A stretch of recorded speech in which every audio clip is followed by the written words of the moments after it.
for this press briefing. As you know, the board of the Fund for Responding to Loss and Damage just commenced its 7th board meeting last night.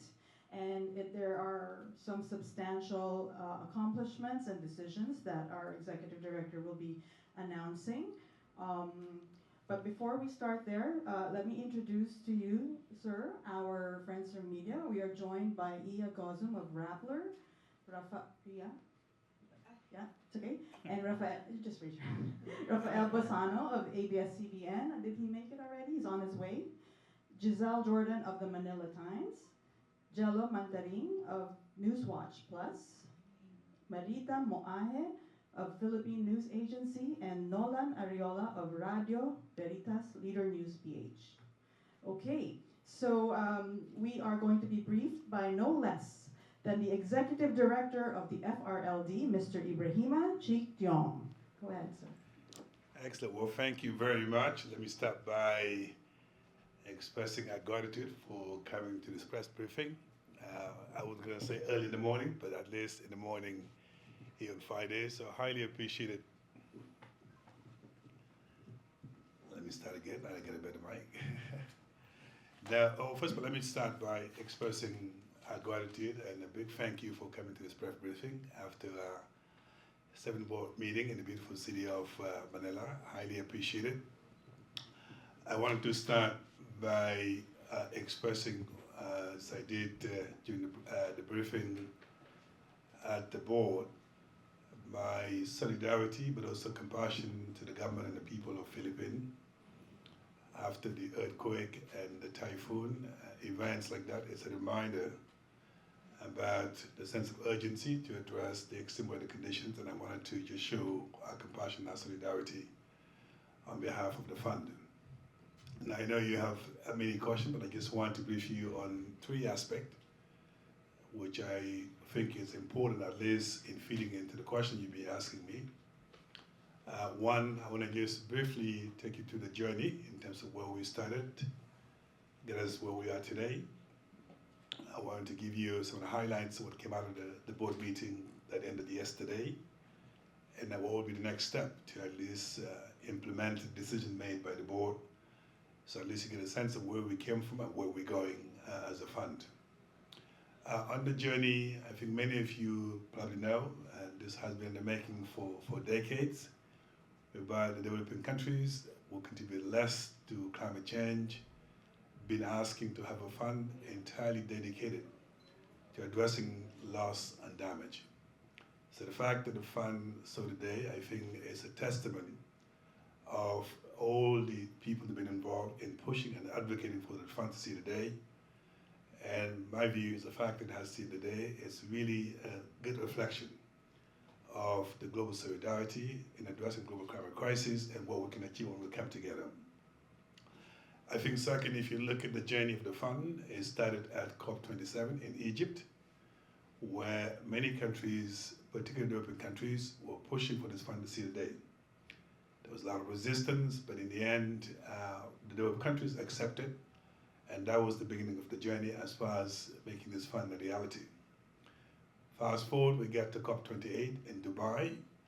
A decision was made to actually operationalize the fund, and pledges were began to be made. And that was also another milestone, extremely important, because now we're moving from a concept to really getting it to be a reality. And when that decision was made, a couple of achievements that worth mentioning, starting first by the governance of the fund. I was telling to Daphne earlier, this is one of the most democratic governance, in the sense we have 26 board members, 14 from developing countries and 12 from developed countries. We got co-chairs from 2 different constituencies, and that shows the sense of transparency, but also a sense of democracy within the board. It doesn't make my life easier all the time, because our board also are very demanding, but that's understandable. But the fact that we have a board that's really dedicated to the work of the fund, it's important because the board is the ultimate decision body of this institution. It's important to be efficient. And I want to use this opportunity to salute the work of our co-chairs, Jean-Christophe Denelli and Richard Sherman. This is their last role as the co-chairs. It's important to recognize the work. I think second achievement, and this is where I want to salute Philippine, and this, the secretary being here. Philippine was selected to be the host of the board, and that's why we're here for our board meeting. I could not think of a better country to host our board. They've been dedicated, committed, and really supported the work of the board. And I wanted to recognize the president and the secretary for the support that you provide. In addition to the government, the president of Philippines has been one of the biggest champions of this fund, has been advocating for the fund, and recently we held an event in New York where he sent a video talking about how this is really important to capitalize the fund, and I want to recognize that. The third achievement in the journey, we need to have a host of the secretariat. So we're based in Washington, the secretariat that I lead, and that is the World Bank hosting us. What it does for us, being a startup, it was important to have an institution that's been around for all these years so we can leverage the infrastructure and the system of the bank to get to work. And I think that's the benefit of having the World Bank as our host. Now the next thing important, we need the money. And that's the reason why the pledges are important. At COP28, we had about $766 million actually pledged from 28 actually contributors. And now we stand at $788 million pledged from more than 28 contributors. Now what's important is the momentum on the pledges is such that more countries are pledging, and that's where we want to be as a fund. Now it is important to underscore pledges is one thing, but the conversion of the pledges into actual money is another thing. If we don't have the money, we can't commit to the countries. So as of today, the money that has been released out of the pledge, I believe is close to $400 million, almost about half of what has been pledged, and that's a good sign, and that countries are taking this very seriously. And then last but not least, we needed a secretary to actually run the operation. I am the inaugural executive director. I was elected almost a year ago, actually. This is almost getting to my first year as the ED of the fund. And I couldn't think of a better place to celebrate my first year anniversary than the Philippines, given, as I said, the generosity and the kindness of people in this country. And so the secretary is building up and building the team and making sure that we deliver and keep up with the board. So that's the journey. But that journey, obviously, it's impressive in terms of governance, but it's not impressive in terms of being relevant to the countries. And that brings me to my second point, what came out of the board meeting here and the relevancy of the outcome for the countries that are affected by climate change. Number one, our board realized out of the money that has already been pledged and converted into money, into cash, they wanted to basically set up what they call a startup phase of 2 years for $250 million, grant only, $5 to $20 million per initiative, and focusing on extreme weather conditions, which is relevant to the Philippines. We're also looking at slow onset. And that is the decision was made at board number 5 in Barbados. That's why it's called the Barbados Implementation Modalities. Since then, we've been working very hard. I lost all my hair because of that pressure from that BIM. But more importantly, we really want to deliver because we're about to head to COP30 in Brazil. It's actually called the COP of Implementation. It's really important that we go there, have something to show as opposed to just talking about aspirations. So that is why this board meeting was critical for us to come up with some decision that will get us the way forward. So what did we decide at this board meeting that's worth sharing with you? Number one, since we want to make a call for funding requests at COP30, it was important that we have some clarity on how country will access our money. Number one, the board has decided what we call the project cycle, and that is how do we start from receiving requests from the countries until we make a decision. And that cycle has been approved by the board. It's very important that country get visibility in terms of the process. Now, second decision, the board has decided that the funding eligibility criteria and the funding criteria are also been approved, focusing on country-led initiative, result and impact, but also complementarity, and it's important for the countries to know what are the criteria before they send the request. Third, equally important, as you know, many countries complain about the accreditation process being a bit lengthy in some of these funds. So our fund has decided some interim accreditation arrangement, leveraging on those already been accredited by other funds so we can get started. And that also has been decided. Last but not least, equally important, what we call the access modalities, and that is how do we get the money to actually where it's needed, whether it's direct budget support, whether you have to work through partners and to other funds and so on. So what those decisions do, now it allows us as a secretariat to go back to Washington and put together the whole package of the template for countries to see what we're looking for, and then make a call for proposal, which we will do at COP30 so the country can begin such requests. So this is really a major, major milestone, and the fact that it was decided in the Philippines, it is extremely important because I could not think of a better place to have this great news to share with the government of the Philippines, with the president. Again, my appreciation and gratitude to the government for all you've done so that we can make those decisions. Now, the other decision that were made, equally important, and last one I wanted to share, was the resource mobilization for the longer term and the fundraising. In other words, now we're at $780 million, but you know the needs are in the billions.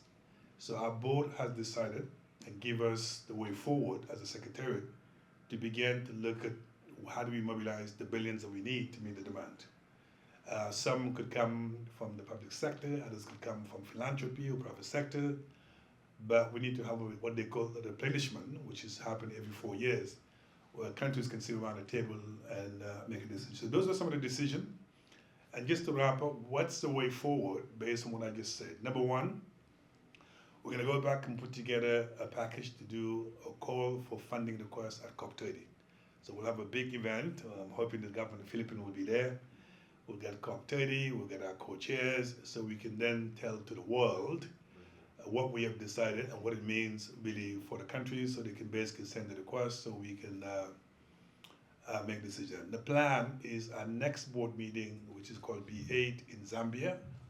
The board expects us to bring forward recommendation of what they could be funding. So you can imagine that the clock is ticking when we get back to Washington, when we get to work and all that. Second element, equally important, in our last board meeting in Cebu, the board decided to make sure that in each country that can benefit from our funding, they should have what they call a focal point. And that focal point has a responsibility of coordinating the actions on the ground and then identifying the priorities that need to be funded. So we're going to actually be on the road, or lack of a better word, on the virtual road, and making sure that countries designate the focal point because they have a major role to play.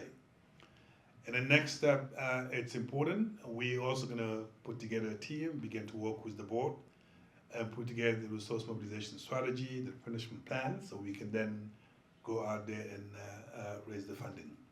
So all that to say, to conclude, these are exciting times, and we've demonstrated to this fund within a very short period of time that the global climate crisis calls for global solidarity. And then second, yes, we made some major progress, but we need to keep that momentum because the real challenges are ahead and we need to continue to be relevant to the countries. Our intention is to leave no one behind. There's so many vulnerable people in the developing world that depend so much on us and we can't let them down. And that's why I am super excited as Executive Director in going back to Washington with my team to make sure we can deliver for the most vulnerable nations. Again, a big thank you to Philippines for the great work they've done, for their hospitality, their generosity. I think if I were to choose a second nationality, maybe Philippines will be something I would consider as well. But thank you very much. Thank you. Thank you. Thank you, Diong. Hello? Okay. Thank you so much for that brief. We have some questions from the media, and I find that some of them have already been answered. So if you want to update your questions, let's go to Iya Gozun of Rappler. Just and to reiterate, how much is the fund and where is the money? Where's the money? I didn't bring the checkbook, by the way. So. No, but seriously, the way we are organized, our relationship with the World Bank is actually twofold. There's what we call the host agreement, which allows the World Bank to actually host the secretariat of the fund, and that's why we're located at the World Bank. But there's something also called a trustee agreement. So the World Bank is actually the trustee of the fund. So meaning all of our contribution are accepted by our trustee, which is the World Bank, and they basically keep the money for us. And while keeping the money, obviously, is like any trust fund with the World Bank, is put in safe places, generating interest, which were kept obviously updated, so we know at least what the money is doing. Now, then the board itself has what we call a commitment authority. In other words, the board decides where the money goes.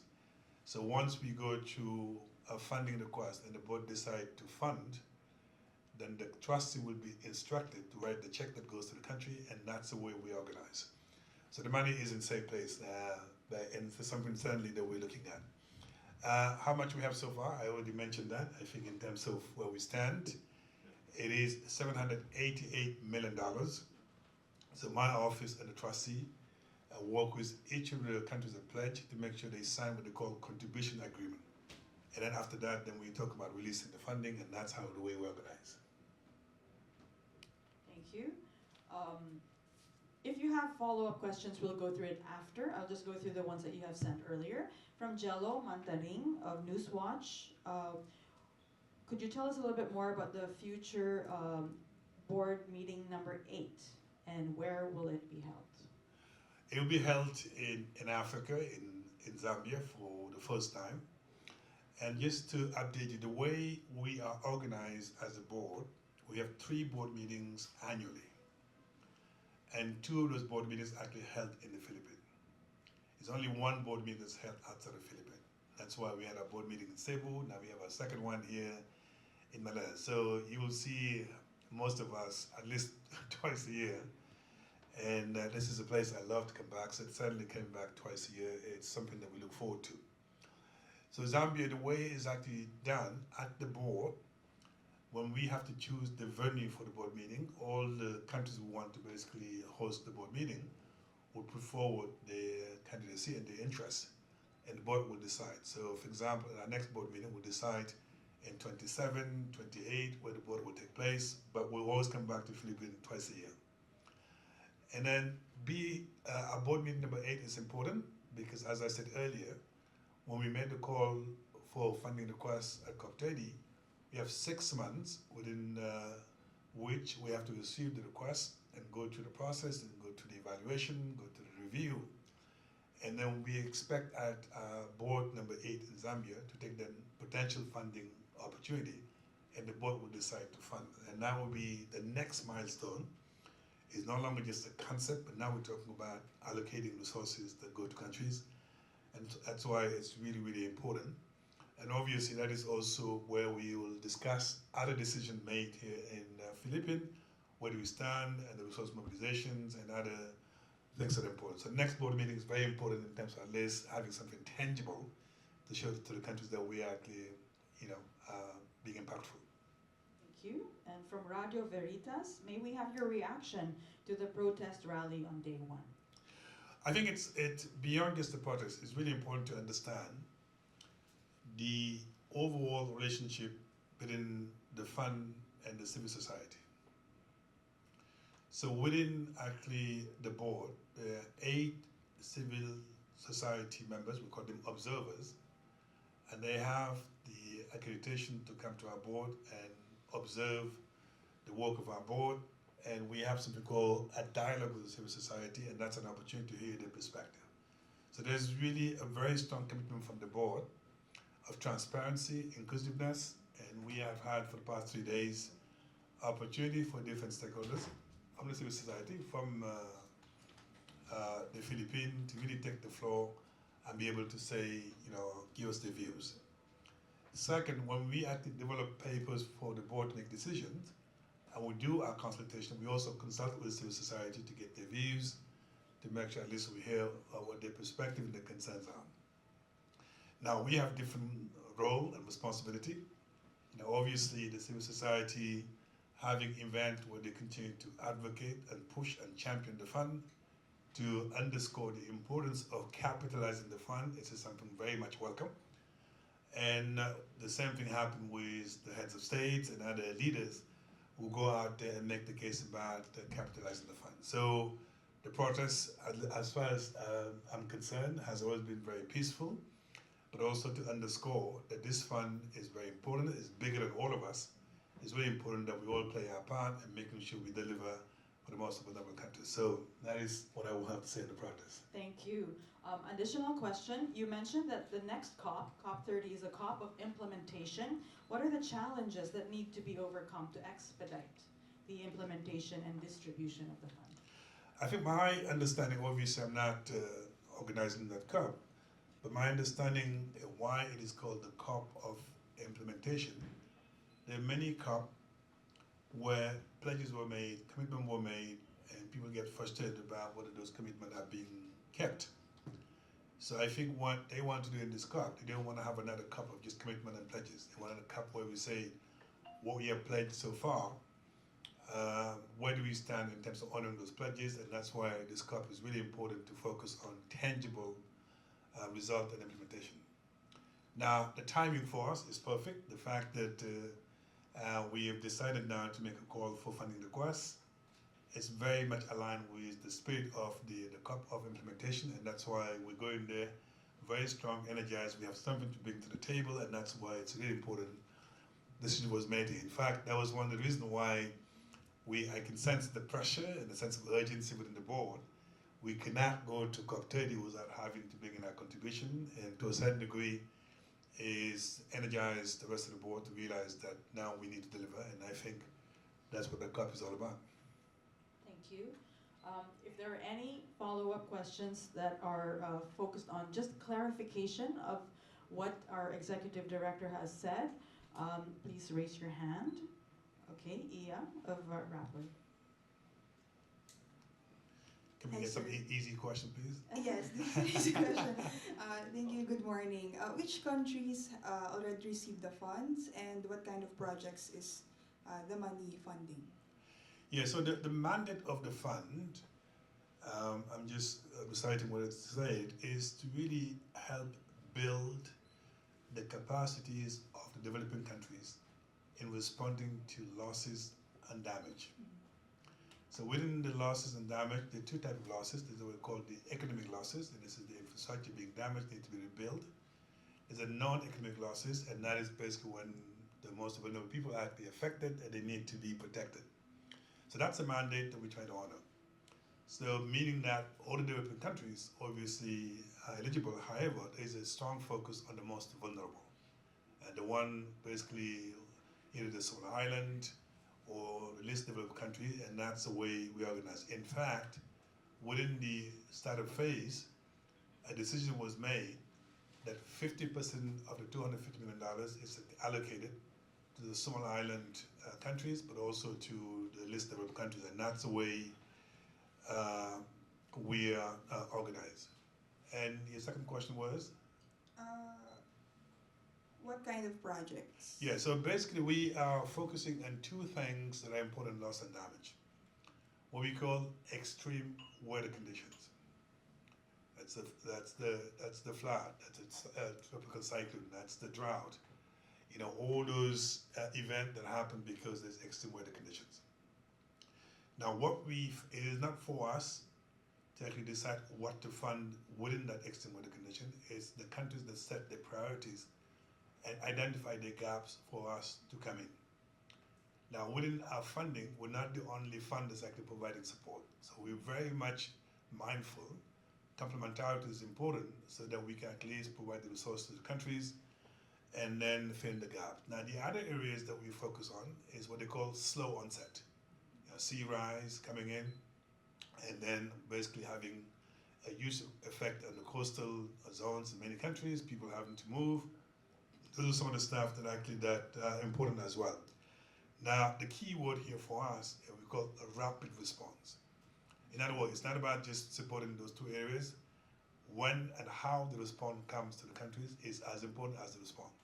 Because if we come too late, there's no point of actually supporting the countries. And that's why we are diligenting our processes so we can be actually efficient, less bureaucratic, accessible, so money can get to actually where it's needed. And that's the way we organize. Can I have just one more follow-up? Is there a target amount of pledges that you want to raise at COP30?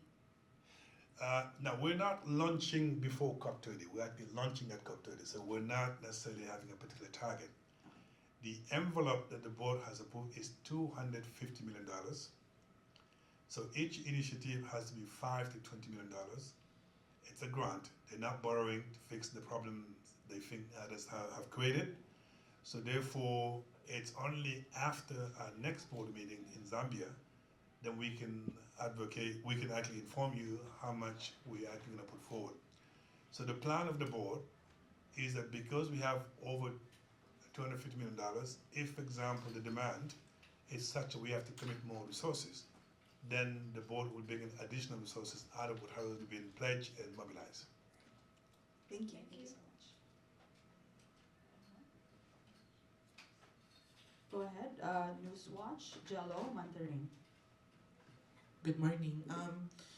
You for the funding call on COP30, is the board direct to whom is the call directed to? Well, first of all, as I say, in our access modalities, there are countries that can benefit from our funding. There are partners that can benefit from our funding.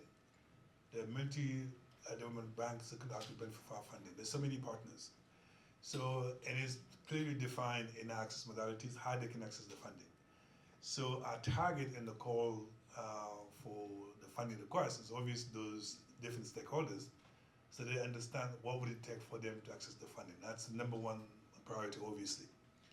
And then second, because we're also seeking partnership with other funds and others, obviously everybody wants to understand what is that we bring to the table, how do we co-finance for these opportunities, how do we build partnership and so on and so forth. But I think our primary objective is to make sure those who actually could benefit from the funding, they need to know what does it take, what is in the template, what is in the guideline, how do we do the assessment of the funding request, how do we make decisions, and how do we make funding available. Well, those are some of the details that we will provide. Well, first we have to develop them, that the board has decided, and then we have to go to COP30 and put it together in detail so kind of understand at least what to expect. Just one follow-up.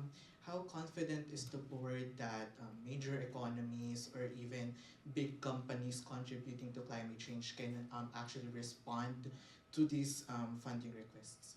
Well, first of all, I mean, as I say, there's been a great momentum whereby at COP28 in Dubai, we had pledges at up to $766 million. So today we stand at $788 million. So there's been a momentum with more pledges coming in. So I hope with the President of the Philippines and other heads of state championing and talk about how it's important to capitalize the fund, we'll see those pledges actually to continue. And let me also say those pledges are called voluntary contribution. They're not necessarily fundraising for now. So we're not actually fundraising at this stage. We're just welcoming what we call voluntary contribution. And so the fact that it's been happening and funds are being released, I think make all of us hopeful that momentum will continue, and until we then begin to have an impact story so we can go out there in our replenishment to make the case that we need to get to the billions, and that's where I'm confident. Now obviously the global climate landscape is changing, the lending landscape is also changing, it's getting very challenging to mobilize resources. But I do believe that our fund is unique in terms of what we're trying to do because we're trying to protect the most vulnerable. I think we have a very compelling case to make to get more resources. Thank you. Thank you. ABS-CBN, thank you for joining us. Hi, good morning, sir. I just want to know what impacts the withdrawal of the U.S. from the Paris Agreement will have on the funding specifically. Do you see any impact so far? Yeah, so my take on that, as I say all the time, this fund is not against any countries, it's for the countries that actually need the funding. So we don't actually single out any, of course, any countries that withdraw from the fund is regrettable, and we would like to keep all that pledge, but we have 28 countries, including the US. When the US left, we get 27, and they're all still on the fund. They have not left, they're still on the board, they're engaged, they listen to funding. So I like to focus on those who stay and focus on the countries we have to help. And that's why the decision in Manila are very important, because it really allows us to then show to those who are pledged to the fund, we're actually using your resources to actually support those who need the money, and I think that's why it's very important. And I think second, obviously, any doubts that we have on climate change makes our life more difficult in making the case about why this is important. But for now, we are focused in making sure that the mandate of the fund is actually honored, which is helping the countries. We also focus in delivering to the most vulnerable countries. We are focused on result and impact. We focus on getting more resources so we can meet the demand, and that's basically where the board is, and that's where the secretariat is. Thank you. One last question along Rafael, because we're running out of time, and can we focus it on the board announcement? Thank you. As early as now, do you have some sort of timeline when the countries can actually access the available funds, especially for countries in the Pacific where we're visited by typhoons year in and year out? Right. In our project cycle, as decided by the board, it is put out there that from the time we launch the call for proposal, we're going to give countries about 5 to 6 months. And within those 5 to 6 months, there's a long process that's ongoing.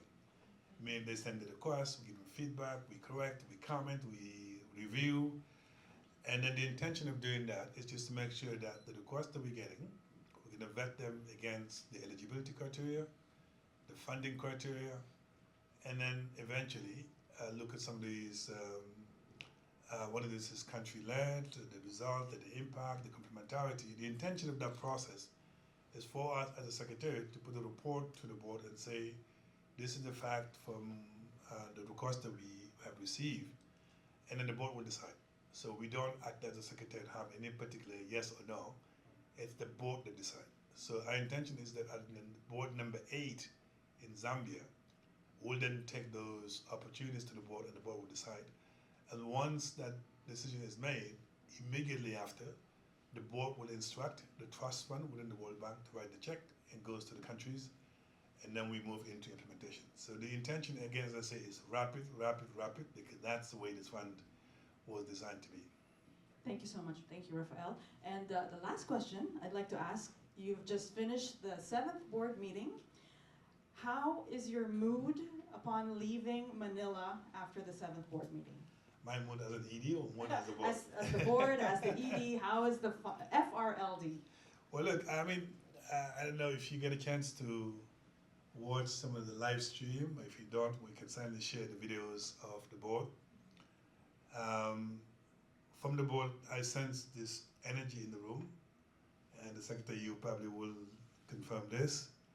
Everybody just felt so good and happy that we made this decision in Manila, because a lot of people felt by coming here it's going to be quite challenging to come up with the whole package. And the fact that it actually happened, we're all looking at each other and say, well, how did it happen?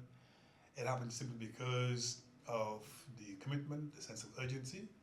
I think some of us may have been inspired by what we've seen in the Philippines with some of the challenges that you had in typhoon and earthquake.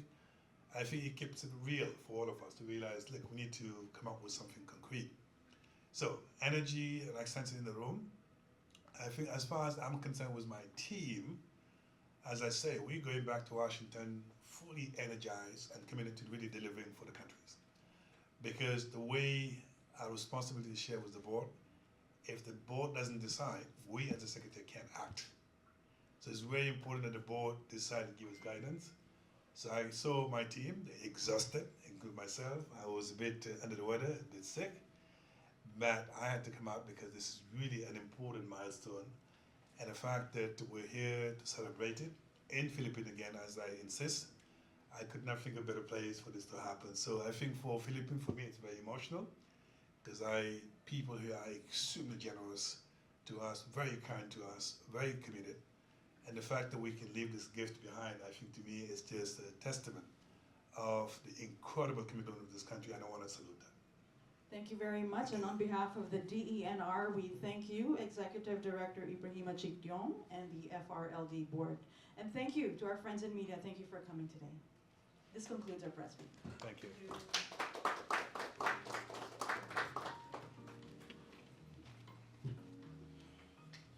Thank you.